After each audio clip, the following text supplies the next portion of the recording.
Hi, my name's silentmartyr. I'll be here tonight doing Chrono Trigger on the New Game Plus category.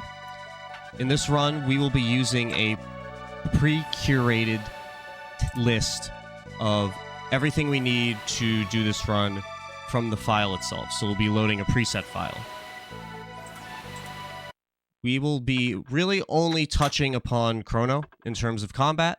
Mar will be a helper in terms of doing final damage to Lavos' forms, as well as giving Chrono ethers when he needs them. The only other thing I'll talk about before we get started is I'll be starting the beginning of the run by counting a specific amount of time. This is going to lock a specific RNG tree down so that I get the right damage rolls, and also you'll see that I might have some specific instances where Chrono actually takes a turn from Lavos. So, with all that said, we can just jump right in. So, I'm going to be silent for just a second while I count this in my head, and then we'll get started.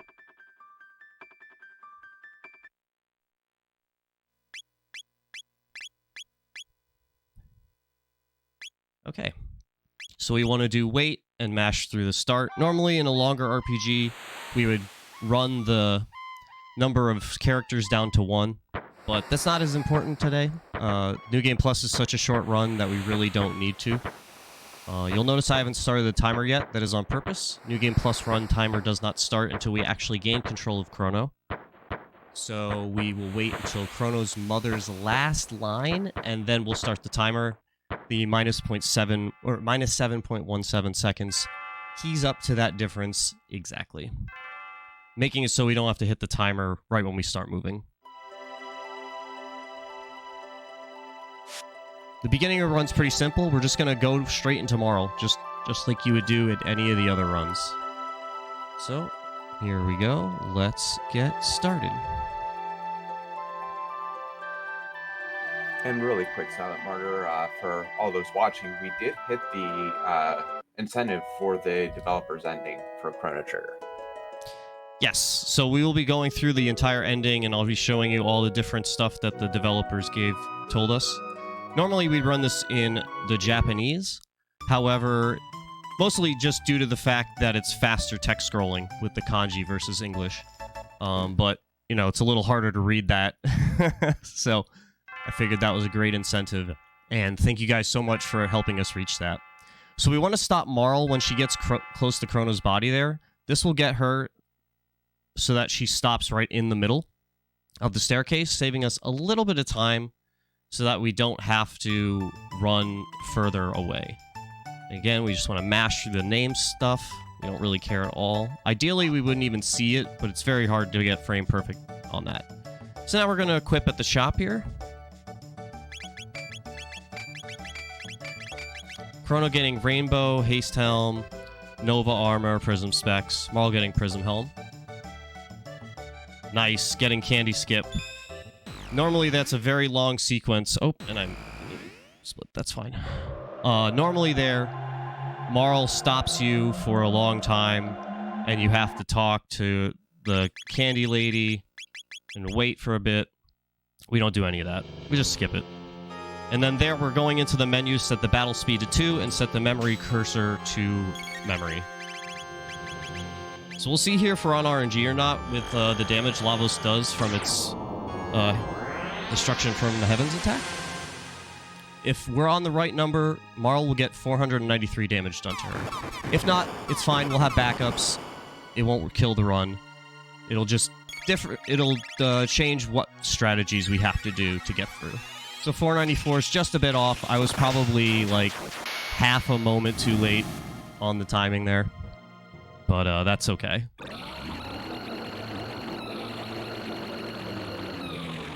So we'll try to do the menu skip again here. But this time, instead of actually going into the menu, we'll just skip it entirely. Nope, a little too slow. You have to time this one and the next one pretty well to get it. And it only saves about a full second per menu skip. Probably not even a full second, but close to it. So, for our purposes, it's not a big deal. But it is nice to get, obviously. So here we're just going to be spamming a bunch of Luminaires. We want to take down Lavos' arms before he can do his first arms attack. Like, he'll get the Doors of Doom out, but other than that, that's the only thing we want the arms to do.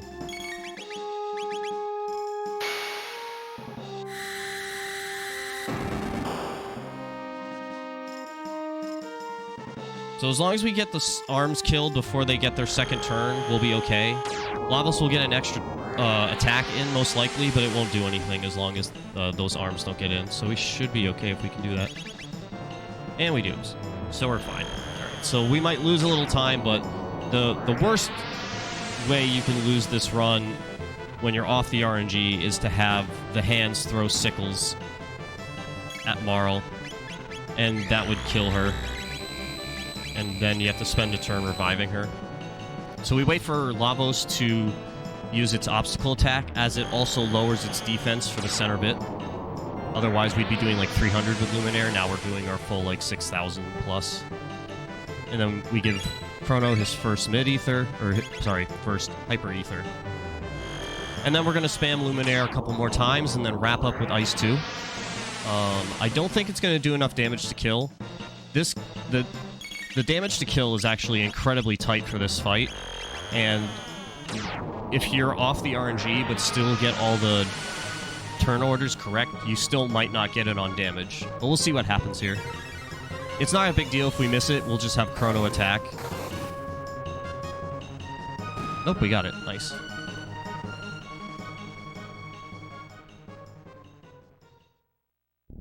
So, with that, we just have one more menu skip to try, and then we'll have the inner Lavos, or the core.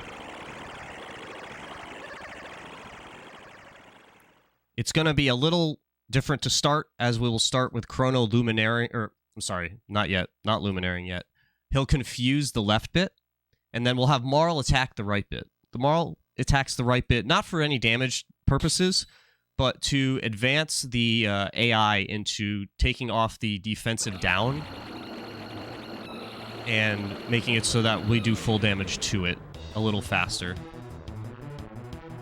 Nope. We didn't get it there either. That's okay. Again, not a big amount of time loss by doing that, so...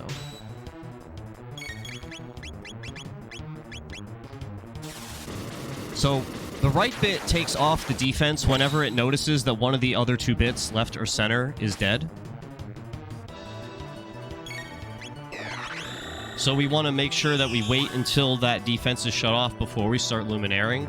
Otherwise, it's going to throw off the order of everything, turn-wise. So we'll have Lavos center bit here change the time, and then we'll be able to kill both. We'll be able to kill it before it gets an actual turn off. And then we'll do one more hyper ether here, and then we'll just basically be mashing Luminaire through the rest of this fight, and that'll do it. We really put the wood to Lavos here. And since Marl loses her turn, we actually can just hard mash through this first one. You have to be careful when you have Marl waiting. You don't want to mash into her stuff and then accidentally, perform her turn. Oh, like that. Yeah. That doesn't really matter. That shouldn't affect anything. That's just funny. Chrono should be fat, shouldn't be slower there. That's okay. It didn't get the revive off.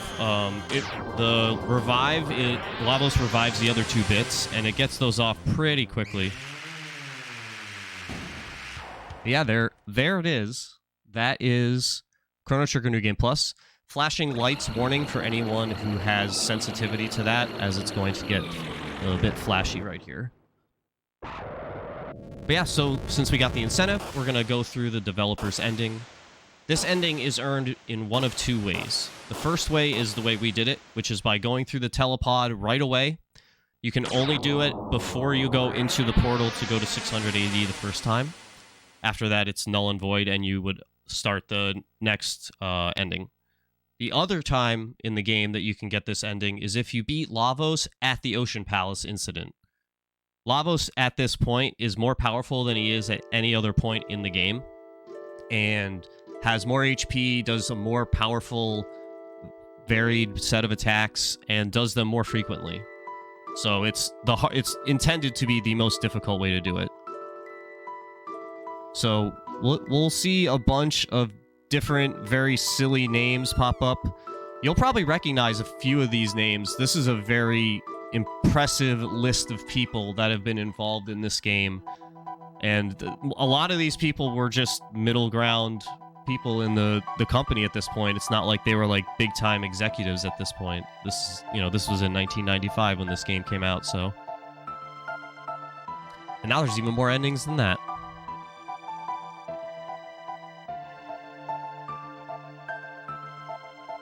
And we get the sports references. The obvious translation, just whatever they originally said, they were just like, whatever, we're gonna translate this instead.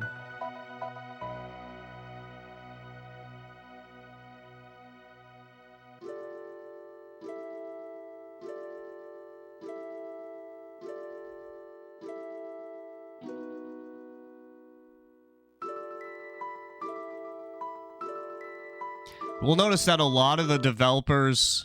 Oh, I wanted to get the Poyozo doll there. There we go.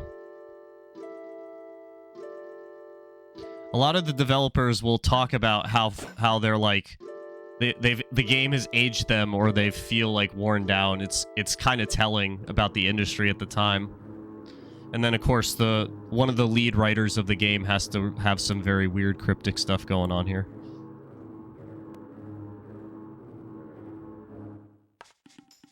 So, we actually have to talk to a specific character in each room here to actually open the doors.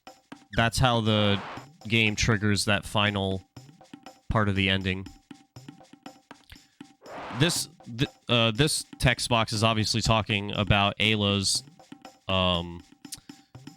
level star critical hit attack that she gets with her normal gloves that she earns at that point. Oh.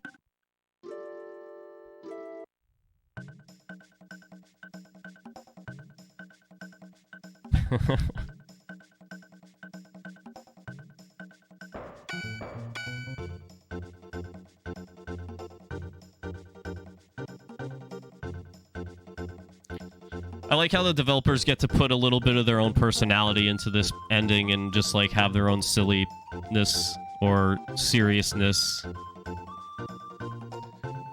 And then I always think it's interesting that Mitsuda has Toma as his character representation, and then he's like, I'm gonna go on a journey. And then shortly after, he ends up, freelancing instead of staying with the company.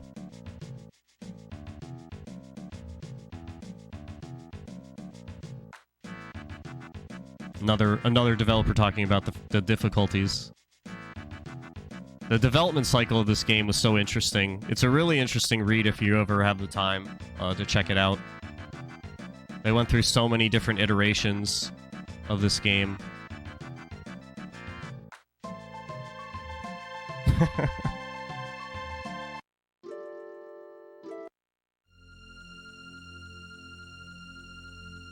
Ouch.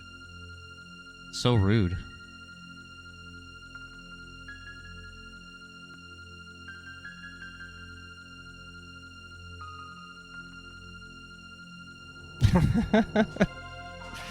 It's so goofy.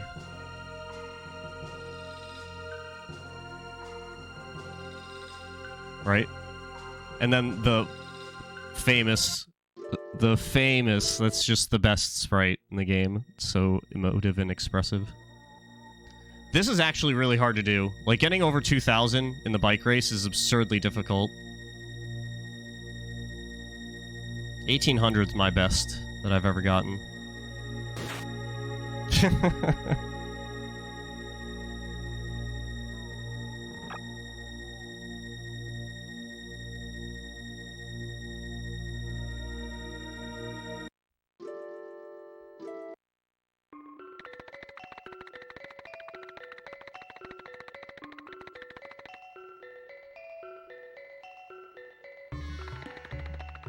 Wouldn't that be a name? Hoshino Trigger. And this is interesting because I don't know if they use that animation in any other point in the game with those sprites.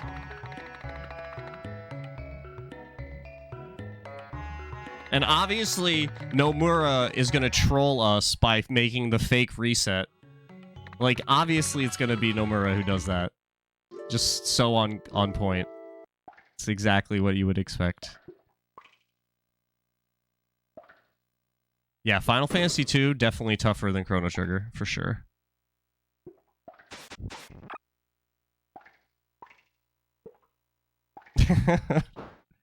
He died.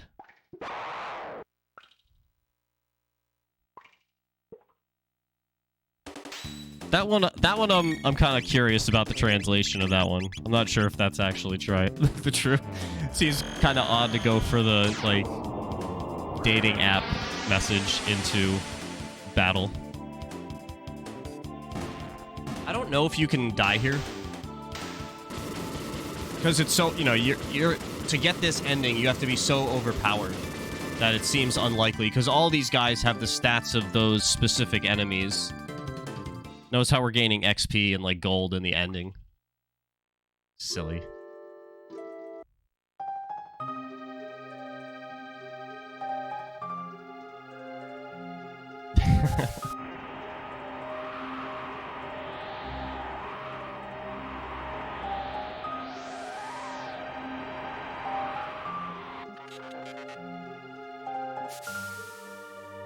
That would be nice.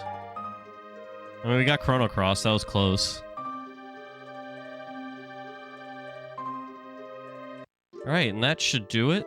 So I think we can unlock the back room. Yep.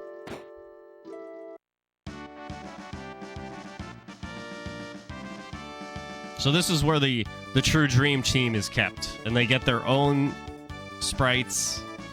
Very goofy. And they actually have a holographic card, like a trading card that they released. And one of them is this art. It's very goofy. I have nothing better to do than read this.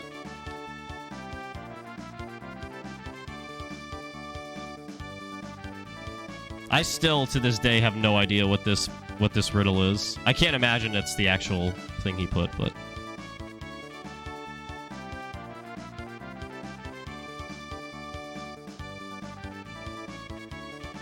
And there it is. That is the developer's ending, or the Dream Team ending, if you will. And we get the speedrunner-friendly, super fast credit scroll. If only every speedrunning game had those options. And that'll do it. That's Chrono Trigger New Game Plus. I want to shout out the whole Chrono Trigger community, honestly. It's one of the most friendly communities out there. We're very welcoming. There's just a ton of really cool, different runs that aren't all like the same kind of style strategy. New Game Plus is very quick, only has a few glitches or skips, if you will. And then like the other runs are nice and long. 2, 3, 4 hours, depending on which category you're running. Glitchless, glitch, no shell skip. There's a lot out there. I would really recommend checking out the Discord. And the Steam version's getting a lot of interest now too. So if you're hesitant because the Super Nintendo cartridge is very hard to acquire, and you're not an emulation fan, the Steam version's getting a lot of people interested. There's a lot of work going into it, so you know, jump in, enjoy the game. It's so fun. It's a great speedrun, no matter which one you do. So, and you know, this is a great cause. So definitely get as many, you know, responsible donations as you can in while the event's going on.